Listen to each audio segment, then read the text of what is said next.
గద్దరన్న ఫస్ట్ పాట విన్నది ఎప్పుడు?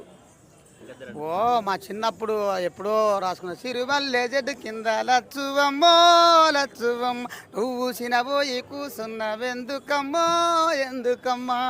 ఆ పాట నుంచి మొదలు పెడితే పొడుస్తున్న పొద్దు మీద నడుస్తున్న కాలమా పోరు తెలంగాణమా, ఆ పాట కానించి ఇప్పటి వరకు కూడా అన్న యాదిలో ఎప్పుడు కూడా మా పాటలు మా గుండెల్లో ఉంటాయి.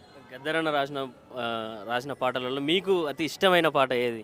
నాకు ఇష్టమైనటువంటి పాట చంద్రబాబు నాయుడు ఆ రోజున రైతును గోసబెట్టుకున్నటువంటి మన రాయలసీమ పాట ఒకటి ఉంది. అది నాకు బాగా ఇష్టమైనటువంటి పాట. ఓ రాయలసీమ రైతన్నో నువ్వు రైపోలైలేసిరావన్నా, ఓ రాయలసీమ రైతన్నో నువ్వు రైపోలేసిరావన్నా, రాయలేలిన సీమ రతనాల సీమన్న, రాయలేలిన సీమ రతనాల సీమన్న, రాళ్ళు తప్ప నీళ్ళ సుక్కైనా లేదన్నా.